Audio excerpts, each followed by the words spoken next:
warahmatullahi wabarakatuh. Ketemu lagi sama aku, Mama Rara. Di video kali ini aku bakalan ngebahas pembahasan yang menarik tentang terapi wicara. Memang sebenarnya terapi wicara itu harus dirujuk ya, terapis yang berwenang, tapi kita juga bisa melakukan pendampingan terapi ini sendiri di rumah. Jadi ikuti terus video ini sampai selesai ya.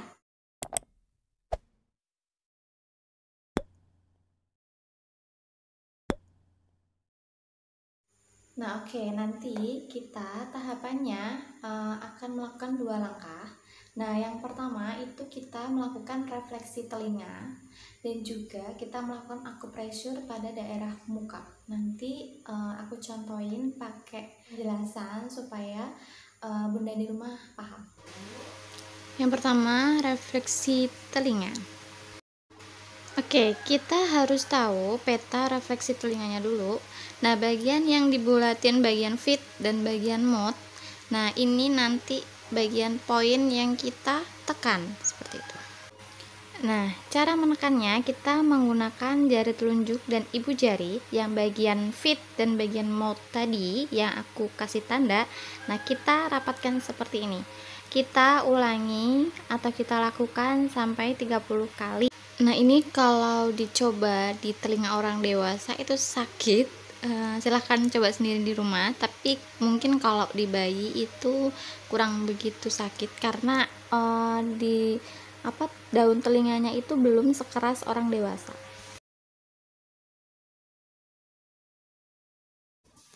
Kemudian kita urut putar, memutar gitu, mengikuti tanda yang aku buat sampai dengan mode kurang lebih 30 kali. Nah, caranya seperti ini ya, dengan menggunakan ibu jari dan jari telunjuk kita putar dari bagian fit tadi sampai bagian mode. Kemudian yang aku beri tanda yang di mode ini kita putar tekan kurang lebih 30 kali putaran. Nah, kemudian cara gerakannya ya, di titik ini, di titik mouth kita putar-putar seperti ini, kemudian kita tekan. Ini hitungannya 1. Pokoknya ulangi kegiatan ini itu sampai 30 kali putaran.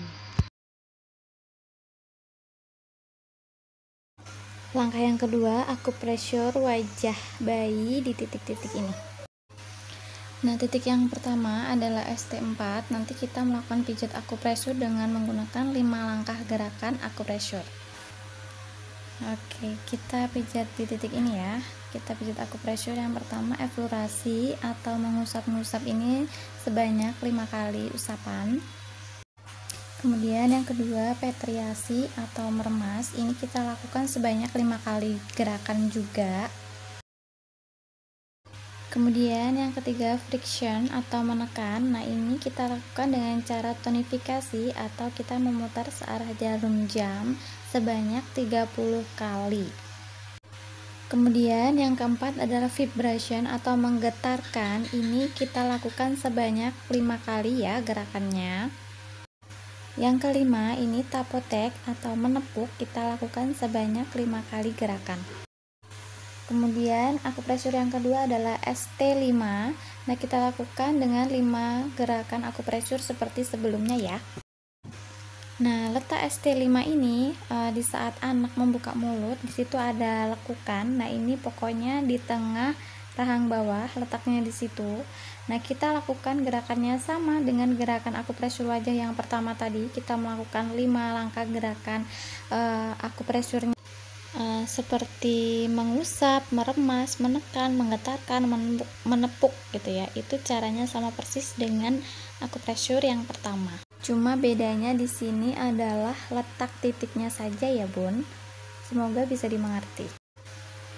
Kemudian akupressure yang ketiga itu berada di titik ST6. Kita lakukan 5 langkah gerakan akupressure.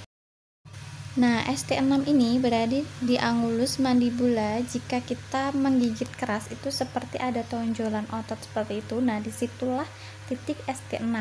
Nah, kita lakukan gerakan 5 langkah gerakan akupressure itu di titik ini seperti langkah-langkah akupressure yang pertama ya. Jadi nggak akan diulangin. Titik akupressure yang keempat itu adalah TE17. Letaknya berada di bawah daun telinga yang bagian bawah.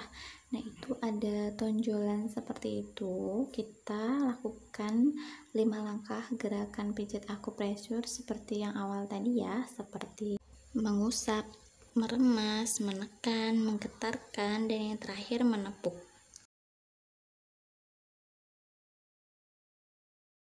Nah, oke, orang tua di rumah itu wajib bisa ya akupressure yang aku kasih tahu tadi di rumah. Jadi bukan apa namanya menyalahi untuk apa namanya tidak ke terapis gitu, tapi setidaknya orang tua itu bisa melakukan sendiri di rumah supaya membantu terapi wicara itu apa namanya lebih cepat gitu ya. Setidaknya itu kalau misalkan memang speech delay itu setidaknya dilakukan 2-3 kali dalam seminggu, itu selama 3 bulan.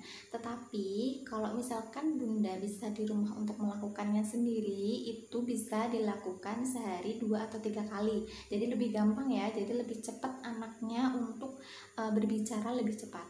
Jadi bagian saraf-sarafnya yang di akupressure tadi ataupun refleksi telinga itu berfungsi banget karena di situ saraf-saraf ini merangsang siapa namanya saraf anak itu untuk berbicara seperti itu. Silahkan dicoba di rumah ya.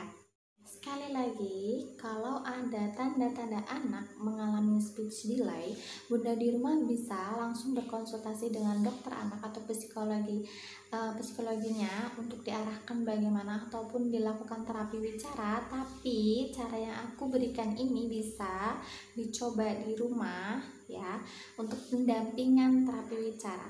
Jadi apa namanya ya terapi bicara ya, kita juga bisa melakukan ini di rumah. Nggak ada salahnya kita coba di rumah untuk anak kita, karena bonding orang tua itu lebih baik gitu ya daripada orang lain yang melakukan. Jadi sentuhan tangan dari orang tuanya itu bisa membuat nyaman anaknya dan termotivasi untuk berbicara lebih cepat seperti itu. Semoga berhasil. Wassalamualaikum warahmatullahi wabarakatuh.